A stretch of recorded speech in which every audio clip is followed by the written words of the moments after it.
প্রতিবার যাওয়ার আগে কিন্তু আমি বলি যে এইভাবে চলবা, ছাদে উঠবা না, পানিতে বেশি সাঁতার জানো না যেহেতু। কিন্তু কালকে কী যেন মানে ভুলে গেলাম, আল্লাহ ভুলিয়ে দিল। তার সম্বন্ধে কোনো মনেই নাই যে আজ পিকনিকে যাবে সে। তো কারোর সঙ্গে কোনো যে ঝামেলা ঝুঁকি হয়ে থাকে, কারো তার আচরণে ঝামেলা হবে না, আচরণে যদি কেউ কেউ ক্ষুব্ধ হয়ে থাকেন বা খারাপ মনে হয়, তাহলে পরে আপনারা তাকে করে দিন, ক্ষমা করে দিন। সেই ইউনিভার্সিটিতে শিক্ষা সফরে যে সেখান থেকে কেন এই দোতলা গাড়িতে এই সফরটা ব্যবস্থা করা হলো? গাজীপুরে পিকনিকের বাসে বিদ্যুতায়িত হয়ে মৃত ইসলামিক আইওটি অব টেকনোলজি আইওটির শিক্ষার্থী জুবায়ের আলম সাকিবকে তার গ্রামের বাড়ি রাজশাহীর মুরারিপুরে কবরস্থানে সমাহিত করা হয়েছে। রোববার সকাল 10টায় তার নামাজের জানাজায় অংশ নেন সহপাঠী, বন্ধু, স্বজন সহ গ্রামের হাজারো মানুষ।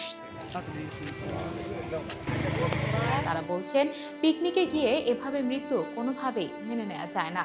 এভাবে যেন আর কোনো বাবা মার বুক খালি না হয়, তাই এই আয়োজনে সর্বোচ্চ সতর্কতা নেওয়া উচিত। এই ঘটনায় যাদের গাফিলতি রয়েছে তাদের তদন্ত করে তাদের বিরুদ্ধে ব্যবস্থা নেওয়ার দাবি জানান তারা। এর আগে গতরাতে 11টার দিকে সাকিবের মরদেহ ফ্রিজার ভ্যানে করে ময়মনসিংহ মেডিকেল কলেজ হাসপাতাল থেকে রাজশাহীতে নিয়ে আসা হয়। এটা তো আমরা চাই না, কারণ সে যাচ্ছিল একটা শিক্ষা সফরে।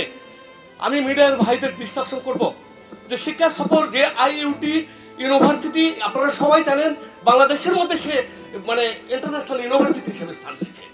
সেই ইউনিভার্সিটিতে শিক্ষা সফরে যে সেখান থেকে কেন এই দোতলা গাড়িতে এই সফরটা ব্যবস্থা করা হলো, যে নিরাপত্তার ব্যবস্থা করা হলো না কেন? ভিসি মহোদয় এই যারা দিনের দায়িত্ব পালন করেছেন, ডিপার্টমেন্টাল প্রধান ছিলেন, আমি মনে করি তারা এর জন্য দায়ী। এই দোতলা গাড়িগুলো আমরা জানি ঢাকায় থেকেছে, ঢাকায় জনসাধারণ চলে, হ্যাঁ পরিত্যক্ত। এই গাড়িগুলো তো কখনো এই এই সফর, শিক্ষা সফর, এটা তো পাটের একটা অংশ, এখানে যাওয়ার জন্য উপযোগী নয়। এটা কেন?